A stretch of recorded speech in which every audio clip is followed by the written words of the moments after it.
there's the thing I want to talk about. A few things. Non-binary people are pissing me the hell off. I don't know if you follow me on Twitter. Maybe you do, maybe you don't, but I'm beginning to really, really lose my patience with non-binaries, most especially because they're appropriating trans identity. They're insisting they're trans. They're not, but they're insisting they're trans. And they are, well, we know that they are pushing the envelope, pushing the Overton window. They are really pushing the extremes of what people are willing to tolerate. It used to be that someone said, I'm trans, I'm a man in a woman's body, or I'm a woman in a man's body. And people would say, you're crazy. And then over time, it'd be like, okay, well, maybe you're not crazy. Maybe there's something there. I can sympathize. I feel for you because, you really seem to have a feminine spirit, a woman's heart. And I'm willing to give you the benefit of the doubt. And look, you're really, really trying to pass as a woman. And, oh, wow, you really do pass as a woman. You really do have a feminine energy. I can see it. You're a woman. And in some cases, their minds are clouded. And they see what passes as a woman and they overlook everything else that doesn't pass, all the little tells. Because they have this fantasy about what they want you to be. These are usually the fetishists, But there was some acceptance that we built up over time, either because people were horny or because society little by little started tolerating us. We sold ourselves very well in the media. But all that's changed. The non-binaries have become TRAs, and they're not satisfied with being just gender non-conformative. And the worst part of this is it's not just like the gender non-conforming heterosexuals. It's also gender non-conforming gay men. And the gay community has a long history of being gender non-conforming. That's actually part of their selling point is we're going to defy social norms and we're going to behave in feminine ways or in queer ways in which we play masculine and feminine roles simultaneously, contrasting the two, and sometimes it's very repugnant. And now these people have decided that they're going to not just do their own thing in a vacuum, but I really get the sense that some of them are secretly actually transphobic. At some point I need to actually do a video about what it means to be transphobic, but I think that some of them, because I've talked to a couple, they think that we're running a scam. Those of us who are trans, who are really trans, we're running a scam and we're getting something that they're not. And let me give you a good example. Rose of Dawn covered this. In fact, I'm going to show you Rose of Dawn's post, and full credit to her for sharing this. And I know she covered this in the video. But let me read to you the parts that she clipped and that I felt was important to comment on. Oh my God, I'm going to switch my gender to woman too, so I can look at straight guys, Alok exclaimed as they picked up their phone and Jacob followed suit. I'd vaguely known that most of their prospects had been gay-identified men, but it didn't even occur to me that if given only two gender choices, they would need to pick man on Tinder, so they would get gay instead of straight matches, along with the rare bi and pan guys. I personally felt that dating straight-identified men was the right choice. My experience has been that straight guys are more willing to experiment with GNC folk than gay guys, because their attractions aren't as socially defined and don't come with a lifestyle attached.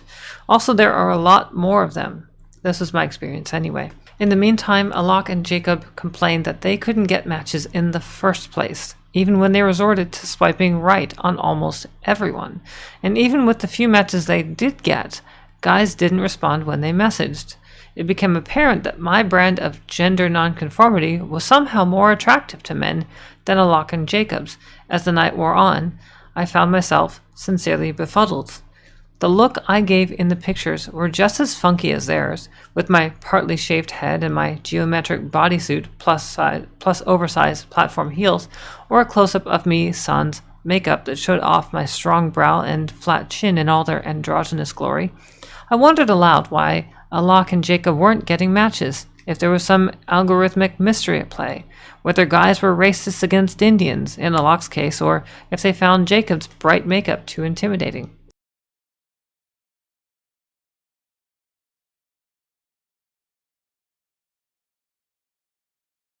So, as you can see at their pictures, it's very clear which ones are more passable. The straight guys are talking about that are willing to experiment, they're looking for an illusion. They're looking for someone who could look like a male, but decently passes as a female, if not an ugly female, but at least they've got that little bit extra that they've been fantasizing about. It's kind of gross. Tranny chasers, as far as I'm concerned, are very gross, but Alok and Jacob, you look at them, they look like men. Why? Because they are men. These are gay men, homosexual men. These guys aren't, as far as I'm aware, they're not bi, are they? Maybe they are. I don't know. But they look and act like gay men who want to wear androgynous clothing, who want to wear women's clothing. This is normal in the gay community. This has been normal for a very long time. We didn't pretend that these people were women or non-binary before. They're just gay men, part of gay culture. But these guys want in on something. These transphobes, probably misogynists too, want in on something. They want straight men, because straight men don't act like gay men. Okay, here's what I mean by that. They actually said it so themselves. They're talking about the culture that gay men have. They said, I personally felt that dating straight identified men was the right choice. My experience has been that straight guys are more willing to experiment with GNC folk than gay guys because their attractions aren't as socially defined and don't come with a lifestyle attached. What does that mean? A lifestyle attached. Being gay is a huge part of someone's identity, but a huge part of the gay community is your gay identity and asserting what that identity is. So there's a huge lifestyle, a huge culture attached to it that you learn really quickly when you come out. And these guys don't like it. They want that contrast. They want to be doing that themselves, but they want a normie. They want a traditional, strong, handsome, masculine man that isn't at all like them. Gay guys have always longed for that, and if you could ever trick someone into doing that, that's what transvestites had long done, they would do that. These days, we've got non-binary who are modern-day transvestites that are trying to get in on this game, and they realize the angle that they can use is being, oh, I'm trans, so you should be open to having sex with me now because I'm trans, because I'm non-binary. That means I get to be both, right? I'm half woman, or in some cases they'll say I actually am a woman, and someone will actually lie to you. They'll actually say I'm actually a woman, and I can tell you that because I've talked with gay men who online have said I'm a trans woman, and because of the rhetoric, trans women are women, then they insist that you should be willing to sleep with me, which I've already done videos about this. Trans women are not women. They're trans women. They're still biologically male. You're still kind of gay if you're into that, but that's a different matter altogether. At the very least, transition all the way, then maybe you don't have to worry about that. But the point is, they're trying to get in on what they see as a scam. Trans women get to be with straight guys. They get to enjoy that kind of lifestyle that they're denied, they feel entitled to. And as far as I'm concerned, these guys are everything wrong with American consumerist culture. It's like they've bought a membership. They bought the membership. They didn't even earn a membership. They bought the membership, and they are entitled to all the services that come with that. And one of the services is I get to have sex with straight men. And they get upset, like Alok and Jacob are upset. How dare I not get to have sex with straight men? That's not fair. That is my right. No, it's not. It is not your right. You don't get to do any of that. No one's going to fall for it. Straight men aren't going to fall for it. The straight men that even are attracted to trans women, a lot of them, like I said, are looking for a fantasy. Even those that aren't, I'm sorry, but these people really aren't trans. And so straight men aren't going to fall for them. And these guys aren't even trying to pretend really to be women. They're not even really trying to pretend. You look at them. There is no attempt to pass. They are as queer as you can get. And by queer, I mean they are deliberately trying to subvert cultural norms, gender norms, and sort of redefine things like Alex Drummond wants to do. And straight men aren't into that. They want binary. They want that binary, but they still want the contrast. So they still want a very clearly female who happens to have a penis, which that's not usually the case. You're not usually going to find a trans woman that's that passable who just happens to have that little thing tacked onto it. So most men are going to realize it, that, yeah, there's something off, and they might start losing it when they realize that fantasy's over. That's why some men get violent, especially when you don't tell them you're actually trans. Again, I've made videos on this. Was there anything else I wanted to share? Let's see. Oh yes, so apparently you can't use the word homosexual anymore. Merriam-Webster has control of the English language. They're one of the largest online dictionaries out there. So they have control over the English language. They get to set the term, so to speak. People want to know, what does this word mean? And they go right to the source. And they're not the only ones. They don't have a perfect stranglehold. Oxford, of course, we know, has done things similarly. But we're looking at them redefining homosexuality on the terms of LGBT activists. And now they have this, how would you say? They've got this little disclaimer that sometimes now the word homosexual is offensive. It is sexual activity with another of the same sex, but it's now sometimes offensive. Why do they say that? Well, what makes it offensive? What makes it offensive is it is very clearly not stating same gender attracted. And that ticks off TRAs. TRAs, as far as they're concerned, are trans women are women. Trans men are men. Therefore, if someone says, I'm a lesbian, I'm attracted to women, then they should be open to being attracted to trans women. And trans, if you've got a gay man, he should be attracted to a trans man. Because trans men are men. Trans women are women. That's what they believe. So this redefining like this, to say that this is offensive, is to discourage people from saying, oh, I'm homosexual. Because that's, well, their excuse is it's a clinical word. It is a word that has a history of pathologizing homosexuality, which is to say that doctors used to think that it was a mental illness to be gay. So let's completely scrap the word. Do they really care about the origins of the words? No, not at all. The only reason why they want to redefine that word or make that word taboo is just so that you stop using it.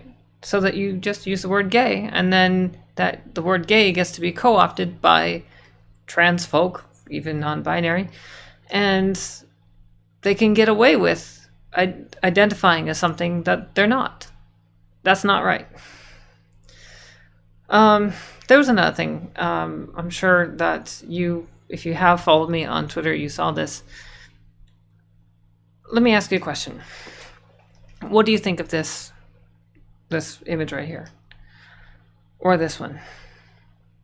Or this one? Do these images make you hungry? Do you find them delicious looking? Are you in the mood for Chinese food right now? Would you like a nice steak seared just like that? Well, let me tell you, you are hungry for wax food. That's right, you are hungry for wax food. You didn't even know you were hungry for wax food, but you saw it. You saw these images, and clearly it made your mouth water. And I'm sorry, but if you disagree with me, well, that makes you a bigot. It makes you disingenuous, dishonest. You're a bigot. You are hungry for that. Why can't you admit it? But let's be real. These are fake foods. These are wax foods that are meant to look like the real thing. Once you find out they're not the real thing, you're not going to be hungry for them. You're hungry for what they look like, what they represent. But when you get down to it and you realize that's not what I really want, then that's not what you really want. You're not going to eat that. Likewise, a trans woman is not a woman. She is a trans woman. And maybe you're in the mood for trans woman. Maybe you're in the mood for a bit of trans man because we're consumerists after all. But insisting that someone's a bigot for not wanting to consume something that they're not really into is absurd. This whole thing is absurd. The trans rights activists are completely absurd. They have gone off the rails. So it takes me showing you a dumb image or a series of images to illustrate how absurd reality has become. We shouldn't have to do that. No one should have to make dumb similes or analogies. I've done in a previous video compared trans women to being soy meat, like a veggie burger or a veggie hot dog, right? We're analogous. We're not the same thing. Once you realize that that's not what you want, that's fine. You can say, you know what? I'm good.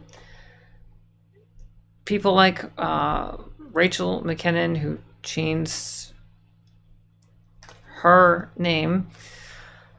Is it Veronica Ivy or something like that? I don't remember. Supposedly insists that the only moral sexuality is pansexuality. That's absurd. It's not. You're attracted to what you're attracted to, and a lesbian wants a lesbian, an actual woman. Not a transbian, but an actual woman. It's not the same thing.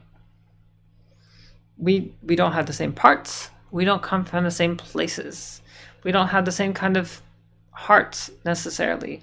If you're socialized as male, then you're going to be you're really going to be brought up as male. Your brain is going to form like a male, and it's going to take years to undo that thinking.